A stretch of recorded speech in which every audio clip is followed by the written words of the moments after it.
Hello, welcome back to my channel and to another reaction video. This time we continue the Warhammer 40k series. This is Celestine the Living Saint by Templin Institute.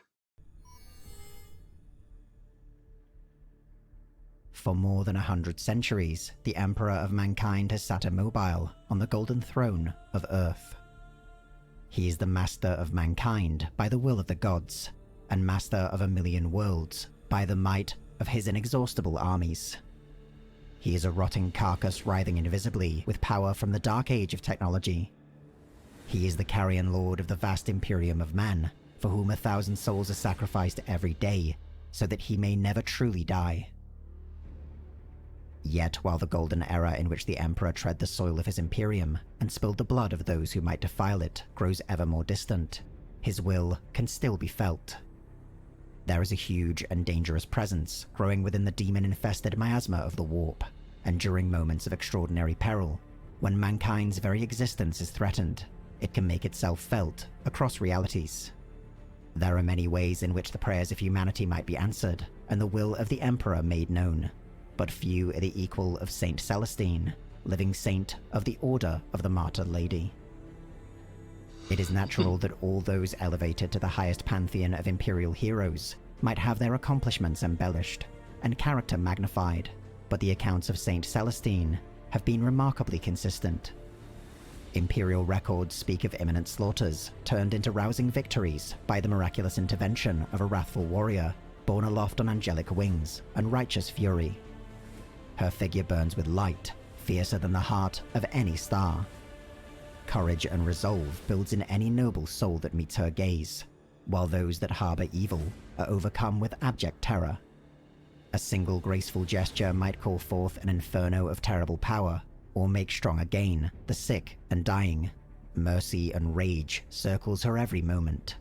In her presence, the faithful are led to victory, while traitors and demons boil away into nothingness. History is littered with tales such as these.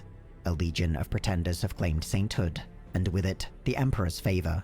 But it is not Celestine's actions in life that mark her as a true saint, but those that occur in death.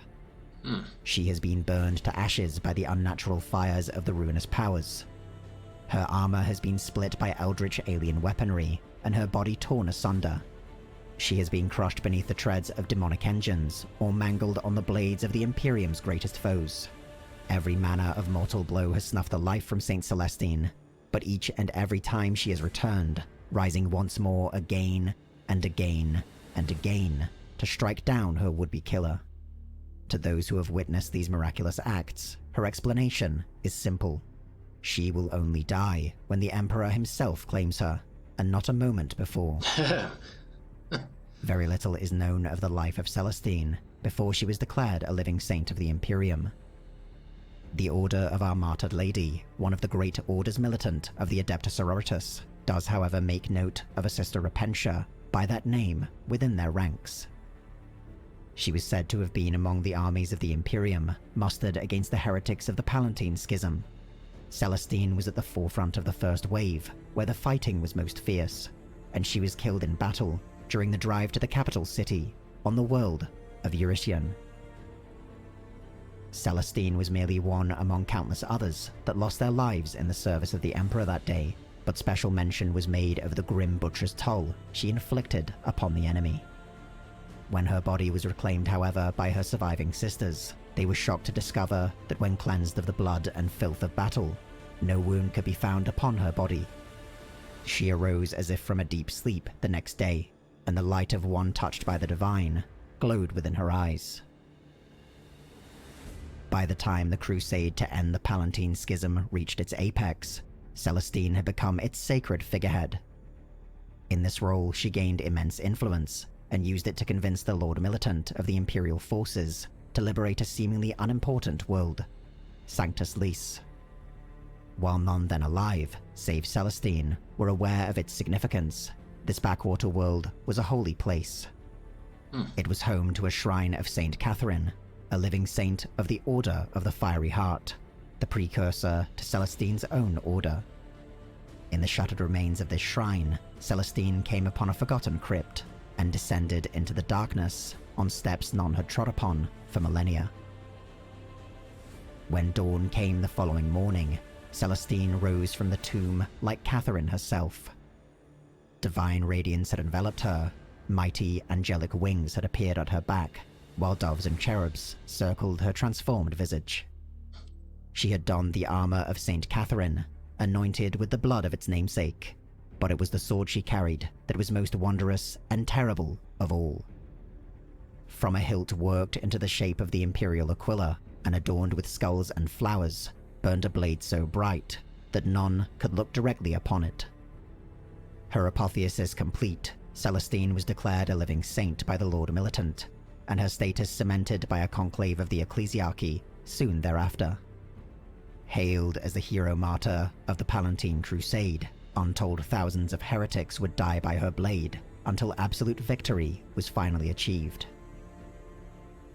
The deeds of Saint Celestine filled the annals of imperial history for decades thereafter, until she ultimately disappeared, fighting the renegade warmaster of Thorax. She was last seen in the heart of his fortress, where the insane pawn of chaos triggered his own atomic pile and reduced the entire structure to ash. The Tower of Heroes upon Sacred Terror itself told a single time to proclaim her loss, and untold billions became united in grief for their fallen heroine of mankind. And yet, dozens of times across the ensuing centuries, reports of an avenging angel appearing miraculously on desperate battlefields reached imperial administrators and scholars. In every instance, the radiant form of Saint Celestine was sighted just as hope had been extinguished, only to vanish once more as soon as victory had been won. Until, in the 999th year of the 41st millennium, her return became impossible to deny. As Cadia was shattered beneath the 13th Black Crusade of Abaddon the Despoiler, Saint Celestine again arrived at the critical moment, together with 5 full companies of battle sisters, believed lost in the warp some 1400 years before. Their entry on the battlefield revitalized the Imperial defenders. Celestine herself would throw down the broken body of a demon prince, aided by twin canonesses, whom the living saint had returned to life. But even Celestine could not stand alone before Abaddon himself. Drained of her extraordinary powers of faith by the rapidly shifting currents of the warp, she would have been killed once more, if not for the intervention of other Imperial heroes, determined to face down the Despoiler. Though Cadia would fall, Abaddon was wounded for the first time in millennia, his black armor pierced by Celestine's blade, leaving a black mark upon his supposed victory. Yet even as Cadia was consumed by the Eye of Terror, the work of Saint Celestine was not done. She was granted a vision of mankind's salvation, and led the survivors on a dangerous path that would ultimately lead to the return of one of mankind's greatest legends, the Primarch Robute Guilliman of the Ultramarines. As the galaxy enters the time of ending, Saint Celestine stands at the forefront of the greatest crusade since the Emperor himself set out to reconquer the galaxy. She is a shining beacon of hope, appearing wherever the battle grows darkest to call forth the fires of retribution from on high. And if she should fall in battle, none now mourn, for she is the living saint, and until the Emperor deems it so, she will forever rise and rise again, a living embodiment of his divine wrath. It is often said that only in death does duty end. But for Saint Celestine, death is only the beginning, and no realm of suffering and torment, no trial of faith or duty, no death of hope shall ever stand in the way of proving herself worthy of life once more. Well, there you have it, folks. Celestine the Living Saint. An epic tale of how a seemingly ordinary warrior transcends into a living saint, a living embodiment of the Emperor's wrath. Really epic tale. And from her designs, the angelic wings, the flaming swords, you can guess where that's taken inspiration from, and see plenty of biblical artwork that use similar design. I mean, the difference is Celestine is a woman. You know, this might be the first, well, not first, but you can see a lot of female warriors in the artwork in this video. I don't remember a whole lot of female warriors in the other Warhammer 40k videos. I mean, I know there have been some, but not a whole lot. That's what I'm trying to say. But yeah, this was definitely a very epic one.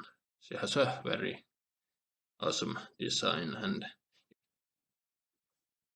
but yeah, this is an epic design, nevertheless.